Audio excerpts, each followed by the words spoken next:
All right, y'all, part 3 on how I was a key witness in a military unaliving trial, how it completely destroyed me, and how I will never emotionally recover from any of it. So we talked in the last video about how they were trying to press me about this person's addiction issues. But I want to talk to you a little bit more about the impact of seeing those autopsy photos and hearing about her injuries was to me. So trigger warning, please pause this video if you cannot handle this. We're going to talk about infant mortality, and we are going to talk about severe injuries, okay? So she was an infant. Let's remember this. She was a few months old when she passed, okay? So she was little, all right? And the injuries that they found were severe brain bleed and broken ribs. So when they showed me her autopsy photos and the top of her head wasn't there, they like could see the bleeding on the brain or whatever. When they cracked her chest, you could see like the cracked ribs or whatever. And I don't wish any person on this planet ever has to look at autopsy photos of an infant, ever, ever, ever. Yeah, so those were her injuries. So she had a brain bleed and she also had cracked ribs. And I started thinking to myself, like, how are they trying to say that she passed from swallowing a bowel movement if she had cracked ribs and a brain bleed? Like, I didn't understand how cracked ribs and a brain bleed is the same thing as swallowing a bowel movement in the womb, you know? And it didn't track to me. And so I'm like sitting there trying to process all of this. Like, this seems like forceful injury. Like, this doesn't seem like this could be an accident. Like, you physically have to like injure a baby. And so they keep going, like, does this person have addiction issues? Did this person have addiction issues?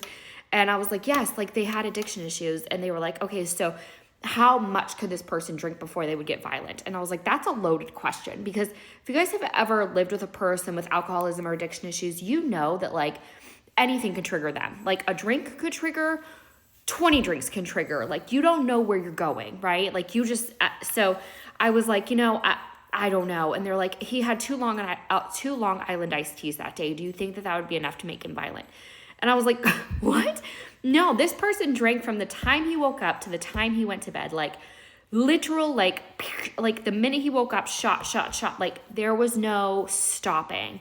And I was like, that can't be like accurate. Like, there's no way that all he had the whole day was 2 Long Island iced teas. And Long Island iced teas have a lot inside of them. I was like, there's no way. And they're like, okay, so we're going to walk you through a little bit of the day that the baby passed. And I was like, oh, Jesus Christ. Sure. And so they tell me about the day the baby passed. And this whole thing was, okay, so apparently what happened was he was alone with the baby for a little bit of time when his wife was not in the room. Okay. The baby had been crying a lot, and neighbors had said that they had heard him screaming at the baby for like nights on end because the baby wouldn't sleep. And so the neighbors would hear him screaming at the baby to shut the F up constantly, right? And so he was alone with the baby for a little while. The baby was really crying a lot, was really fussy, whatever. And then his wife and him decide that they are going to go to the mall, okay? So his wife says that she goes into the room and picks up the baby, and the baby's sleeping, okay? And she puts the baby in the carrier, and they go to the mall. When they're in the mall, the baby doesn't wake up the whole time, all right? And the mom keeps looking at the baby, and the baby starts bleeding out of its nose and its mouth. And she thinks that the baby has a bloody nose. So she just wipes off the blood and just wipes it off and keeps going. The baby continues to bleed through the mouth and the nose, through the whole mall, and is not waking up. Is not crying, is not moving. The mom didn't think anything of it. The mom just kept wiping the blood off the face, and the baby just laid there, didn't do anything. And they went through the whole mall. They had lunch, they went shopping, they did everything, and then they come home. Then they come home, and the mom puts the baby in the crib. Again, the baby's not really moving, active, crying, anything. She puts the baby in the crib and says she's going to go take a shower. She goes to get in the shower, and this person that's accused of unaliving her goes to the crib, and the baby's not breathing. And so he calls for her. She runs out. They get the baby, and instead of calling 911, they take the baby and drive her to the emergency room. They drive to the emergency room. They come in and they say, hey, the baby's not breathing. Of course, like, teams run in. They're trying to figure out what's happening. And they're like grilling everybody, like, what happened? And nobody can answer any questions. And the doctors soon realize that this is most likely a severe case of shaken baby syndrome. And So they say that they don't have the tools to be able to care for the baby at the hospital that they brought the baby into. They're going to have to light flight the baby to the children's hospital, okay?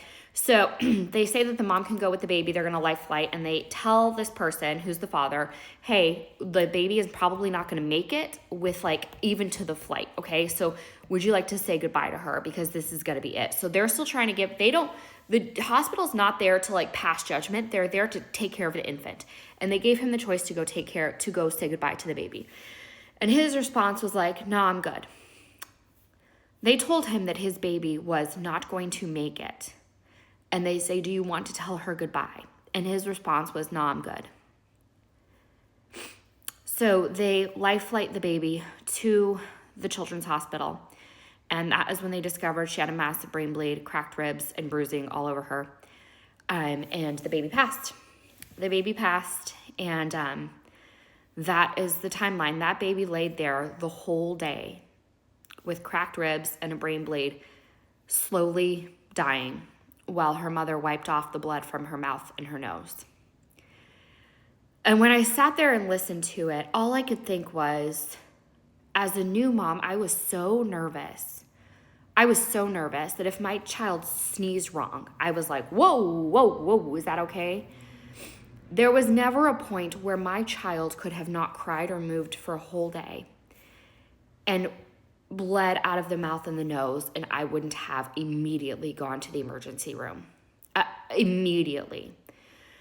And so I know in this story we're only going to talk about the person, the father who was accused of unaliving the baby. But I would be remiss to say that I think domestic violence played a part in this, and I think the wife was terrified of him, and I think she knows more than she will ever admit to anybody. And I think she witnessed more than she'll ever admit to anybody. And I think she was hoping that her baby would be okay. And this is why I will scream about domestic violence and the impacts of it until I have my last breath, because it's taken family from me, and I suffer with sometimes feeling bad for this mom and then at the same time feeling anger. I feel nothing but anger for the father. I will just say flat out, I feel nothing but hatred and anger. But I feel sadness and confusion and anger for the mom. And so when they tell me the timeline of the baby passing, they drop another bomb on me. They say, did you know that she's expecting again? And I said, what? And they said, she's pregnant again. And this baby's due a year to the day that the last baby passed away. And all I could think was that baby, that poor baby.